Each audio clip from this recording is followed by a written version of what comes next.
साथियों, एईपीएस संचालक और ख़ास तौर से वो जो कि मंत्रा फिंगरप्रिंट डिवाइस का L1110 मॉडल प्रयोग करते हैं, उनके लिए एक बैड अपडेट है।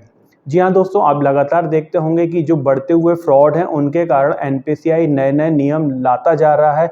कभी फिंगरप्रिंट डिवाइस बंद कर देता है, कभी ब्लॉक कर देता है और अब एक जो नई गाइडलाइन आ गई है उसमें उन्होंने ट्रांजैक्शन का रिस्ट्रिक्शन लगा दिया है। क्या है पूरा मामला, उसको समझने के लिए आपको इस वीडियो को पूरा सुनना और समझना पड़ेगा, तभी आप जान पाएंगे कि आपको किस प्रकार की प्रॉब्लम फेस करनी पड़ेगी, आपके ग्राहकों को किस प्रकार की प्रॉब्लम फेस करनी पड़ेगी और इसका क्या एक सॉल्यूशन हो सकता है। यदि आपका काउंटर बड़ा है, मतलब आपके पास ज़्यादा अच्छा विड्रॉल होता है, तो आप क्या ऑप्शन का प्रयोग यहाँ पर कर सकते हैं। नमस्कार दोस्तों, मेरा नाम है सुशील मोदी और एईपीएस के अपडेट जो कि ऑथेंटिक जानकारी हम आपको देते हैं, उसका अगर इसी प्रकार से अपडेट आपको चाहिए तो प्लीज़ आप हमारे चैनल को सब्सक्राइब जरूर कर लीजिएगा और बेल आइकन दबा दीजिएगा, ताकि जब भी हम इस प्रकार के वीडियो लेके आते हैं तो वो वीडियो का नोटिफिकेशन आप तक पहुँच जाए और साथ ही इस वीडियो को शेयर और लाइक कर दीजिएगा। दोस्तों, एनपीसीआई की एक जो नई गाइडलाइन है उसका जो इम्प्लीमेंटेशन है, हालांकि वो 5 जून 2026 से होना था। मैं वीडियो एक दिन लेट बना रहा हूँ, 6 जून 2026 को।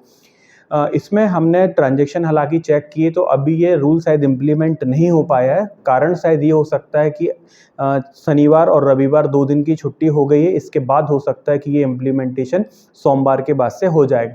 लेकिन नई गाइडलाइन क्या है, उसमें सबसे बड़ा चैलेंज जो इन्होंने रखा हुआ है वो है ट्रांजैक्शन की लिमिट लगा दी गई है कि यदि आप मंत्रा फिंगरप्रिंट डिवाइस L1110 जो हमारा मॉडल है वो प्रयोग करते हैं तो आप एक ग्राहक का दिन में केवल एक ट्रांजैक्शन कर पाएंगे और 6,000 रुपये से ज़्यादा की राशि नहीं निकाल पाएंगे। तो क्या कंडीशन इन दोनों को हम समझते हैं।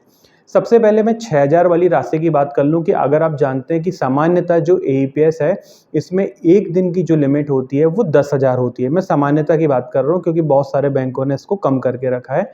तो सामान्यतः आप 10,000 रुपये तक एईपीएस के माध्यम से विड्रॉल कर सकते हैं। अब अगर इन्होंने 6,000 की लिमिट लगा दी है तो इसका मतलब है कि आप एक दिन में 6,000 से बड़ी राशि का विड्रॉल नहीं कर पाएंगे। मतलब जैसे ही 6,000 रुपये से ऊपर आप रकम डालेंगे, जैसे 6,050, 6,100, 6,150 से लेके अप टू 10,000 तक, तो वो जो ट्रांजैक्शन है वो NPCI national payment corporation of India की तरफ से डिक्लाइन हो जाएगा। आप वो ट्रांजैक्शन नहीं कर पाएंगे। दूसरा है, एक कस्टमर का एक ही ट्रांजैक्शन एक दिन में होगा, आधार नंबर के बेस पे वो ट्रैक करेगा। तो आप देखेंगे कि बहुत सारे बैंक ऐसे हैं जिनकी एक दिन में एक से ज़्यादा बार भी हम विड्रॉल कर सकते हैं। तो मान लीजिए किसी कस्टमर ने सुबह आके 4,000 रुपये निकलवा लिए, हो सकता है उसको ज़रूरत पड़े तो वो 2 घंटे 4 घंटे बाद आपके पास फिर से आए और फिर से विड्रॉल वहाँ पर करवाना चाहे तो 30 मिनट के बाद अभी ये ट्रांजैक्शन हो जाता था। लेकिन अब ये होगा कि कस्टमर एक ही बार आपसे पैसा निकलवा सकता है। अगर उसने 100 रुपये 200 रुपये कुछ भी निकलवा लिया है तो वो दोबारा उस दिन आपसे पैसा नहीं निकलवा पाएगा। तो ये तो हुआ एक ट्रांजैक्शन की बात। और 6,000 की बात जो हुई कि आप 6,000 से ज़्यादा की रकम उस कस्टमर की नहीं निकाल सकते। ये केवल मंत्रा L1 डिवाइस प्रयोग करने वालों के लिए लगाया गया। यदि आप मार्फो, स्टार्टेक या कोई दूसरी डिवाइस यूज़ कर रहे हैं तो आपके लिए इस प्रकार का बाउंडेशन नहीं है। हाँ, और कस्टमर भी यदि मान लीजिए अगर उसने किसी रिटेलर के पास जाके मंत्रा के माध्यम से 6,000 रुपये निकलवा लिए हैं और यदि वो किसी दूसरे सीएसपी आउटलेट पर जाता है जहाँ पर मार्फो, स्टार्टेक डिवाइस है, तो वो बचा हुआ 4,000 रुपये वहाँ पर निकाल सकता है। अब बात यहाँ पर ये आती है कि ये केवल किन राज्यों में लागू हुआ है। तो यहाँ पर फ्रॉड जहाँ पर ज़्यादा रिपोर्ट हुए उनमें अभी केवल 4 राज्यों को इन्होंने शामिल किया है, जिसमें मध्य प्रदेश है, उत्तर प्रदेश है, असम है और वेस्ट बंगाल है। ये 4 स्टेट के लिए अभी इन्होंने ये गाइडलाइन दी हुई है। अगर ये 4 स्टेट के रिटेलर मंत्रा फिंगरप्रिंट डिवाइस के माध्यम से 6,000 या उससे ऊपर की रकम निकालेंगे तो वो डिक्लाइन हो जाएगी।